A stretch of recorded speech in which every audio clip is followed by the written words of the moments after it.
দেখাই, কামচিরি চলে যাচ্ছে। নমস্কার, সবাই কেমন আছেন?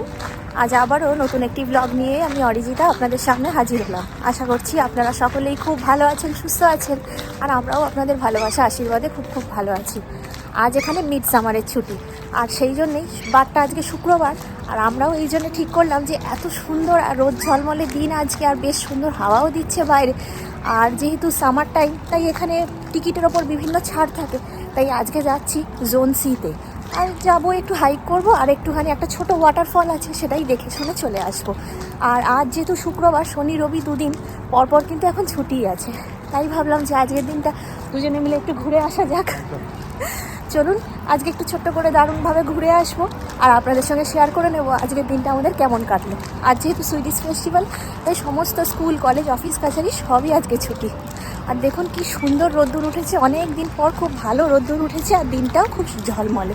চলুন তাহলে আজকের ব্লগটা এখান থেকেই শুরু করছি। অবশ্যই কিন্তু সবাই ব্লগের সাথে থাকবেন, প্রথম থেকে শেষ পর্যন্ত দেখে জানাবেন আপনাদের কেমন লাগলো।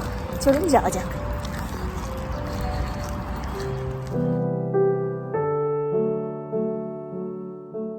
আজকে বাইরের ওয়েদারটা খুব সুন্দর, প্রচণ্ড রোদ্দুর বেরিয়েছে আর একদম ঝলমলে আকাশ। আর আজকে যেহেতু একটা সুইডিশ ফেস্টিভ্যাল রয়েছে, তাই ওয়েদারটা ভালো থাকার জন্য প্রচুর মানুষ আজকে বাড়ির বাইরে বেরিয়ে পড়েছেন ঘুরতে যাওয়ার জন্যে। মিড সামারের ছুটি থেকেই শুরু হয় এখানকার মানুষের সামার ভ্যাকেশন নেওয়া, আর প্রত্যেকটা মানুষই এই মিড সামারের ছুটি থেকে পরের মিড সামার অর্থাৎ 15 পর্যন্ত কিন্তু টানা সামারের জন্য ছুটি নেয়। বলতে গেলে এখানে জুন মাস থেকেই ছুটির হাওয়া শুরু হয়ে যায়।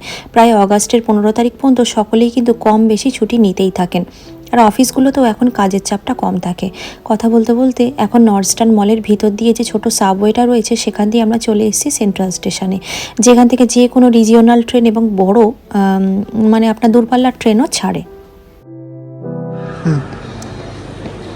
এটা হলো আমার খুব পছন্দের, সেন্ট্রাল স্টেশনে আসলেই আমি খাই চিকেন হচ্ছে র্যাপ, মানে স্যান্ডউইচ টাইপের আর কি। চিকেন স্যান্ডউইচ, ভিতরে লেটুস দেওয়া আছে, টমেটো দেওয়া থাকে, কাঁচা পেঁয়াজ থাকে। ঠান্ডা স্যান্ডউইচ হয় এটা, খুব ভালো লাগে। এই খাচ্ছি, ভালো লাগছে, দারুণ করে। হয়তো বিদেশি খাবার খুব বেশি পছন্দ নয়, তবে এদেশে আসার পর সব খাবারের মধ্যেই আমি একই রকমের স্বাদ পাই। তার মধ্যে এই সেন্ট্রাল স্টেশন থেকে পাওয়া এই যে ঠান্ডা স্যান্ডউইচটা আপনারা দেখলেন, এটা যে কি ভালো লাগে খেতে। যখনই এখানে আসি কোথাও যাওয়ার জন্য, তখন সকালের ব্রেকফাস্টটা না করে আসি না, সকালবেলা ওই একটুখানি গ্রিন টি বিস্কিট খেয়ে আসি, আর এখানে এসে চিন্তায় থাকি যে এই স্যান্ডউইচটা পাবো কি না। এখানে মাংসের অপশানের মধ্যে চিকেনের অপশানটা যেহেতু খুব কম, তাই চিকেন এই স্যান্ডউইচটা পাওয়াটা একটু চাপের হয়ে যায়।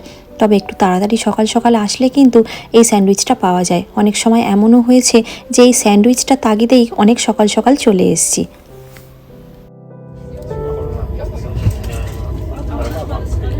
এখানকার ট্রেনগুলো ভীষণ টাইমে ছাড়ে, 1 মিনিটও দেরি করবে না। তাই আমাদের ট্রেনটা দেখুন একদম ছেড়ে দিয়েছে, খুব একটা ভালো উইন্ডো সিট পাইনি। এগুলো রিজিওনাল ট্রেন, এগুলো গথেনবার্গ জোন এ, জোন বি, জোন সি এর মধ্যে চলাচল করে। তো আমরা সেই রিজিওনাল ট্রেনটা নিয়ে এখন গথেনবার্গ জোন সিতে যাব। আমরা থাকি জোন এতে, এখন আমরা যাবো জোন সিতে।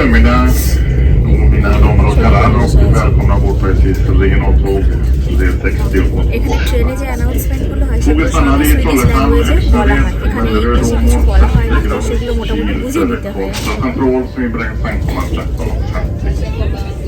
আপনাদের ছোট্ট একটা জিনিস শেয়ার করি, এই ছোটো ছোটো জিনিসগুলো খুব চোখে পড়ে দেশের বাইরে আসার পরে। এই জায়গাটায় একটা পেপার দেওয়া রয়েছে, এখানে অনেকগুলো পেপার রয়েছে। তো আপনি যদি ট্রেনের মধ্যে কিছু খান বা কিছু যদি ফেলেন, তাহলে এখান থেকে একটা সিঙ্গেল পেপার নিয়ে তার মধ্যে সমস্ত জিনিস ভরে আর এই জায়গাটার মধ্যে রেখে দিতে হবে। এটা আপনার সামনে সিটের সামনে আছে আর কি। তো এখান থেকে পেপারটা নিয়ে সমস্ত জিনিস এই পেপারের মধ্যে ভরে এই সামনেটা রাখতে হবে। ট্রেনের মধ্যে কোনোভাবেই কিন্তু নোংরা করা যাবে না, করলে কিন্তু ফাইন চার্জ করবে। এখানকার লোকাল ট্রেন হোক বা দূরপাল্লার ট্রেন, কোনো ট্রেনেই কিন্তু কোনো রকম কোনো হকারের ব্যবস্থা নেই। তাই বাইরে থেকে খাবার কিনে নিয়েই কিন্তু ট্রেনে উঠতে হয়।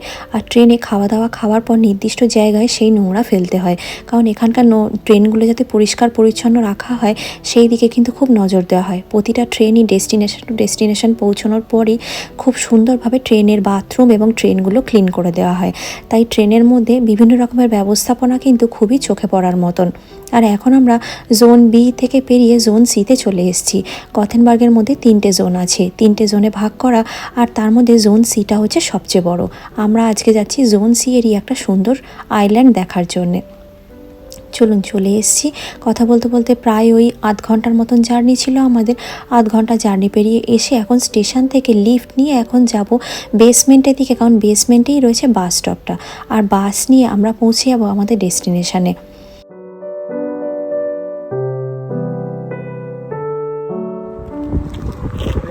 চলুন, নেমে পড়েছি, একদম গ্রামের মাঝখানে রয়েছি। আর চারপাশে বাড়ি ঘর সেরকম কিছুই নেই, দেখাই একদম ফাঁকা মাঠ, পুরো হাইওয়ে চলে যাচ্ছে ওইদিকে। আর ভীষণ রোদ্দুর চারপাশে, এই জন্য টুপিটা পরে নিয়েছি। আপনাদের দেখাই, দেখুন পুরো জমি একদম পিছনে। তো এখান থেকে একটু হাইক করে যেতে হবে। আর আপনাদের দেখাই যে এখানে মানুষ বাড়ির মধ্যে ঘোড়াকেও রাখে আর কি, মালপত্র পরিবহনের জন্য পোষে ঘোড়া, এখানে ফার্মার্সদের বাড়িতে থাকে। তো এই হচ্ছে জায়গাটা।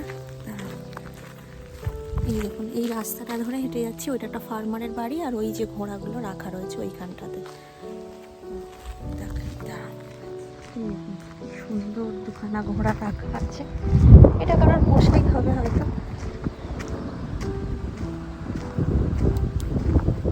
ঘোড়া রাস্তা অল টাইপের এখানটা।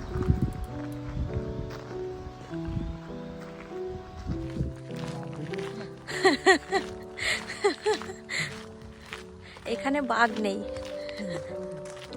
আমরা গুগল সার্চ করে এই জায়গায় এসেছি, কারণ এখানে নাকি একটা ওয়াটারফল আছে। তো জানি না সত্যি সত্যি আছে কি না, তবে ওয়াটারফল যাওয়ার এই রাস্তাটা কিন্তু অসাধারণ। দেখুন চারপাশে গাছে ঢাকা, আর এতই ঘন গাছ যে একেবারে রাস্তাটাও কত সুন্দর ছাওয়া করেছে। আর গাছের ফাঁক দিয়ে সূর্যের আলোটা যখন এই গাছের মধ্যে এসে পড়ছে, এত সুন্দর দেখতে লাগছে চারপাশটা। আর এত সুন্দর মিষ্টি পাখির ডাক, প্রচুর পাখির বাসা আছে এখানে, জানেন তো গাছের মধ্যে। যেহেতু ঝড় হয় না, তাই গাছ ভেঙে যাওয়ার সম্ভাবনা নেই, পাখির বাসাগুলোও অটুট থাকে। সুন্দর লাগছে চারপাশটা, পুরো গাছে গাছে ভর্তি, একদম গাছের ছাওয়ায় পুরো রাস্তাটা ছাওয়া হয়ে গেছে। তো সুন্দর লাগছে চারপাশটা, তাই না? গ্রিন হয়ে আছে একদম। দেখুন কি সুন্দর লাগছে দেখতে।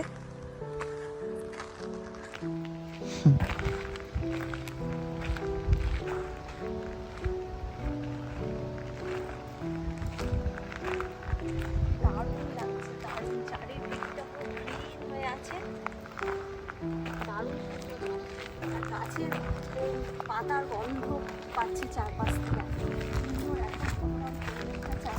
তাই না?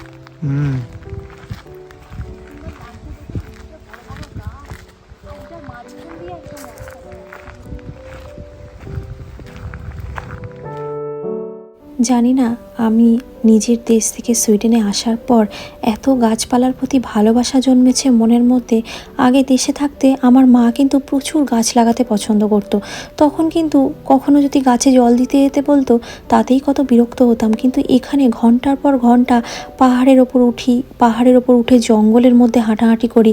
আর এখানে না বেশিরভাগ রাস্তাই এরকম জঙ্গলের মধ্যে দিয়েই চলে গেছে। তবে ভয় পাওয়ার কিছু কারণ নেই, কিন্তু জঙ্গলের মধ্যে দিয়ে গিয়ে রাস্তাটা কিন্তু একদম আপনাকে আপনার ডেস্টিনেশনে পৌঁছে দেবে। তো এত জঙ্গল, আর এইগুলো না সমস্ত এই নিজের মতন করে বেড়ে ওঠা জঙ্গল। এগুলো কিন্তু মানুষে কখনো এসে নিজের থেকে লাগিয়ে দিয়ে যায়নি, এবং এগুলোর মধ্যে চর্চা করার জন্য এখানে লোকের যাতায়াত খুবই কম। দেখছেন কিভাবে জঙ্গলের মধ্যে দিয়ে মাথা নিচু করে করে চলেছি। একেবারে গভীর জঙ্গলের ভিতরে কিন্তু আমরা ঢুকে গেছিলাম, জানেন। একটা লোকজন নেই চারপাশে, আর দুজনে মিলে হাঁটতে হাঁটতে কোথায় যে চলে গেছিলাম তার ঠিক ঠিকানা নেই। তবে এখানে ভয় নেই, এখানে কিন্তু ক্রাইম খুব কম, চুরি ডাকাতি ছিনতাই এই সমস্ত কোনো কিছুর ভয় নেই। তবে খুব গভীর জঙ্গলের ভিতরে ঢুকে গেলে তখন একটু গা ছমছম করে বটে, যদি কোনো বন্যপ্রাণী বেরিয়ে আসে সেই ভেবে, কিন্তু সে ভয়টাও এখানে থাকে না। এত সুন্দর পাখির ডাক চারপাশ থেকে শুনতে পাই, সেটা শুনেই যেন মন প্রাণ জুড়িয়ে যায়। শহরের কোলাহল, গাড়ির আওয়াজ, মানুষের চিৎকার এখন যেন কিছুতেই আর ভালো লাগে না। শুধু মনে হয় এই মাটির থেকে ওঠা সোদা গন্ধ, গাছপালার পাতার গন্ধ, পাখির মিষ্টি শব্দ, আর কখনো এই জঙ্গলের মধ্যে দিয়ে বয়ে যাওয়া ছোটোখাটো কোনো নদী কুলকুল যে জলের শব্দটা হয়, সেই শব্দটাই যেন মনে হয় সারাক্ষণ ধরে শুনতে থাকি। আমি আমার সারা দিনের বেশিরভাগ সময়টাই কাটিয়ে ফেলি এই জঙ্গলের মাঝখানে।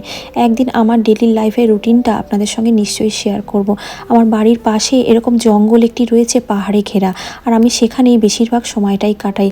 মন থেকে অনেকটাই শান্তি পাই এই গাছপালার কাছাকাছি আসার ফলে। আমরা এসেছিলাম গুগল দেখে একটা ওয়াটারফল দেখবো বলে, কিন্তু জঙ্গলের মাঝখান দিয়ে রাস্তাটা গিয়ে সে রাস্তাটা ওখানে বন্ধ হয়ে যাচ্ছে। হয়তো গুগলে আপডেট করেনি, ওই ওয়াটারফলটা হয়তো কোনো এক সময় ছিল, এখন আর হয়তো নেই। তাই আমরা ভাবলাম যে ঠিক আছে চলো, কোনো ব্যাপার না, এই রাস্তা ধরেই একটা সুন্দর পার্ক আছে। আর গরমকালের দিনে পার্কগুলো তো দেখতে খুব ভালো লাগে, চারপাশে গাছপালা এত সুন্দর গ্রিন হয়ে থাকে। তাই ভাবলাম ওই পার্কটাতেই গিয়ে কিছুক্ষণ সময় কাটিয়ে তারপরে না হয় বা বাড়ির দিকে রওনা দেবো। তাই এখন আমাদের প্ল্যান চেঞ্জ। তো দেখি কীরকম কি হয় না হয়, কীরকম কি পাই। চলুন তাহলে, ওই আর কি ছুটির দিনে একটু এদিক ওদিক পথের ফাঁকে ফাঁকে হারানো আর একটু এদিক ওদিক ঘোরা। গরমকালের দিনে তো গাছপালাগুলো বেশ সুন্দর লাগে, হ্যাঁ ওই পাশটা বেশ সুন্দর লাগে, তো আর কি একটু এদিক ওদিক টুকটাক ঘোরা। চলুন। তবে আমরা দেখলাম যে বাস স্টপে এসে দাঁড়ানোর পরে বাস আসতে অনেকটা দেরি। আমরা শহর ছাড়িয়ে এত ভিতরের দিকে চলে এসেছি যে সেখান থেকে বাসের ফ্রিকোয়েন্সিটা অনেকটাই কমে গেছে। প্রায় দেখাচ্ছে 15 থেকে 20 মিনিট পর বাস আসবে।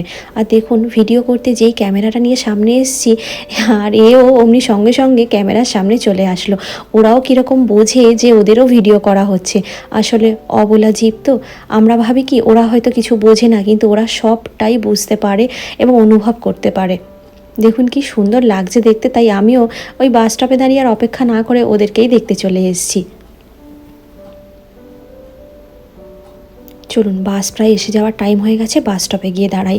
কারণ এখানকার বাস স্টপগুলো যেহেতু অনেক দূরে দূরে এবং গ্রামের মাঝখানে, বাস যদি দূর থেকে দেখতে না পায় যে মানুষ নেই স্টপে দাঁড়িয়ে, তাহলে কিন্তু বাস ছেড়ে বেরিয়ে চলে যায়, বাস আর দাঁড়ায় না। আর আমরা এখন গুগল ম্যাপ দেখে যাচ্ছি সুইডেনের সব থেকে বড় লেকটা দেখার জন্যে, যেটা ইউরোপের 3rd লার্জেস্ট এবং ইউরোপিয়ান ইউনিয়নের মধ্যে ফার্স্ট। চলুন, আজকে একটি জায়গা দেখতে এসে আরও একটি যে সুন্দর জায়গা আপনাদের সঙ্গে শেয়ার করতে পারবো, সেটা কখনোই ভাবতে পারিনি। তাই বাস স্টপে নেবে আমরা এখন গুগল ম্যাপ দেখে দেখে চলেছি। আমরা যে জায়গাটাতে ছিলাম সেখান থেকে এই জায়গার দূরত্ব প্রায় 40 মিনিট। অনেকটাই ভিতরের দিকে চলে গেছিলাম। আস্তে আস্তে শহরের মধ্যে লোকজন, গাড়ি, চার্চ, বাড়িঘর সবই দেখতে পাওয়া যাচ্ছে। আর অসাধারণ সুন্দর একটা পার্কের মাঝখানেই ওই লেকটা অবস্থিত। আগে গিয়ে পার্কে বসে একটু খাবার দাবার খেয়ে নেব, তারপরে আপনাদের সুন্দর করে ঘুরিয়ে দেখাবো। পার্কে ঢোকার মুখেই দেখলাম কি সুন্দর ঘাসের মধ্যে ফুল হয়ে আছে। দূর থেকে ঘাসগুলো কম, এই সাদা ফুলগুলোই যেন মনে হচ্ছে কার্পেট বিছানো রয়েছে। দেখুন কি সুন্দর দেখতে লাগছে। সবই কিন্তু এগুলো ডেজি ফুল। গরমকালের দিনে এখানে ফুলের বৈচিত্র্য দেখায় সত্যিই মনোমুগ্ধকর। আর এই হলো সেই লেকটা, বিশাল বড় একটা লেক, যার মধ্যে 21,000 আইল্যান্ড রয়েছে। এত বড় লেক সত্যি ইউরোপিয়ান ইউনিয়নের মধ্যে কমই রয়েছে। এটি ইউরোপের 3rd লার্জেস্ট লেক, যেটি সুইডেনে রয়েছে। তো এই লেকটি সম্পর্কে আপনাদেরকে আরও কিছু তথ্য জানাবো। চলুন, এখন ভীষণ জোর খিদে পেয়ে গেছে। আগে একটা জায়গায় বসে একটু গাছের ছাওয়ার নিচে সুন্দর সুন্দর বেঞ্চ করা রয়েছে, সেখানে একটু বসে খাবার দাবার খেয়ে নিই। বাইরে বেরোনো মানেই সাথে করে কিছু খাবার দাবার তো নিয়েই আসি। আর দুপুরের লাঞ্চেরও অনেকটাই টাইম হয়ে গেছে, দুপুর প্রায় 2:30টার মতো বাজে। এখন একটুখানি এই ঠান্ডা সুন্দর প্রকৃতির মাঝখানে বসে খাবার খেয়ে নিই।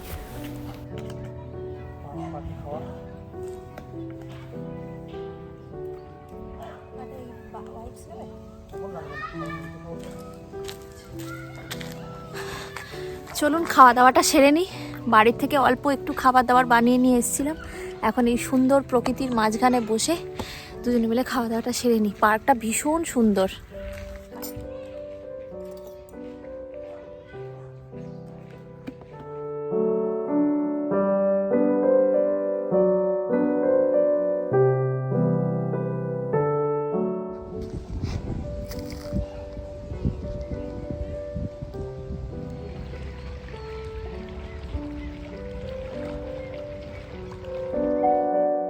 খাওয়া দাওয়া শেষ, মোটামুটি অনেকটাই জোর খিদে পেয়ে গেছিলো, প্রচুর হাঁটাহাঁটি হয়েছে যেহেতু, তাই খাওয়া দাওয়া সেরে আবারও নতুন করে এনার্জি সঞ্চয় করে নিয়ে হাঁটতে বেরিয়ে পড়েছি। তবে আপনাদের তো বলাই হয়নি যে এই সবচেয়ে বড় লেকটার নাম কি। এই লেকের নাম হলো ভ্যানার্ন। আর ভ্যানার্ন কথাটির পিছনে একটি তাৎপর্য হলো বন্ধু। সুইডেনে এই জিনিসটা খুব গুরুত্বপূর্ণ একটি লেক বলে এখানে প্রচুর মানুষ কিন্তু গরমের দিনে পসার জমায়। আর এত সুন্দর লেকটার পাশে এই যে সুন্দর পার্কটি দেখছেন, এটি কিন্তু একেবারে উপযুক্ত গরমের দিনে এখানে বসে বন্ধুদের সঙ্গে পিকনিক করা, আর খুব সুন্দরভাবে বারবিকিউ গ্রিল করে খাওয়ারও কিন্তু জায়গা রয়েছে। গরমকাল পড়লেই এখানকার মানুষের প্রথম হবি হচ্ছে এই বারবিকিউ গ্রিল করা, বন্ধুদের সঙ্গে ছুটির দিনগুলিতে গ্যাদারিং করা, পিকনিক করা। আর তাছাড়া তাও যদি না হয় তাহলে প্রত্যেকের সাথে প্রত্যেকের সারথি হিসাবে একটি করে গাড়ি যেমন এখানে বাধ্যতামূলক, তেমনই একটি করে নৌকাও কিন্তু প্রতিটি মানুষের কাছেই থাকে। তা সেই নৌকা নিয়ে এই লেকগুলোর মধ্যে ঘুরে বেড়ানো, ফিশিং করা, তবে সেটার জন্য কিন্তু আলাদা করে বোট এবং ফিশিংয়ের জন্য লাইসেন্সের প্রয়োজন হয়। আর দেখুন এই সুন্দর পার্কের মাঝখানে কীরকম একটা ছোট্ট মতন একটা পদ্মবিল পেয়েছি, তার মধ্যে কীরকম ছোট ছোট পদ্ম ফুল ফুটে আছে, দেখতেও কি ভালো লাগছে। আর ছোট্ট একটা ফোয়ারা, আর তার পাশে এরকম ছোট ছোট পিঙ্ক পিঙ্ক কালারের পদ্ম ফুল হয়ে আছে। তবে বুঝতে পারছি না এগুলো পদ্ম না শালুক, আপনারা যদি জেনে থাকেন অবশ্যই কিন্তু জানাবেন। আমার মনে হচ্ছে এগুলো শালুক ফুল, কারণ পদ্ম পাতা তো আরও অনেক বড় হয়। তবে এত সুন্দর একটা আইডিয়া পার্কের মাঝখানে করে রাখার জন্যও কিন্তু পার্কটা দেখতে খুব সুন্দর লাগছে। তবে এত সুন্দর পার্কটার মধ্যে বেশ খানিকটা হেঁটে ফেলেছি। এবার একটু ক্লান্ত হয়ে দুজনে মিলে বসে পড়েছি গাছের ছাওয়ায়, দুজনে মিলে একটু একান্তে সময় কাটাচ্ছি। আর কি সুন্দর নৌকাগুলো এদিক থেকে ওদিক যাতায়াত করছে, দেখতেও খুব ভালো লাগছে। প্রত্যেকের কাছেই এখানে একটা করে হয় হাতে টানা বোট আছে, নয়তো একটি করে স্পিড বোট রয়েছে, যেগুলো নিয়ে তারা এরকম একটা গ্রীষ্মের সুন্দর ঝাঁ চকচকে ছুটির দিনে বেরিয়ে পড়তে কিন্তু খুব পছন্দ করে।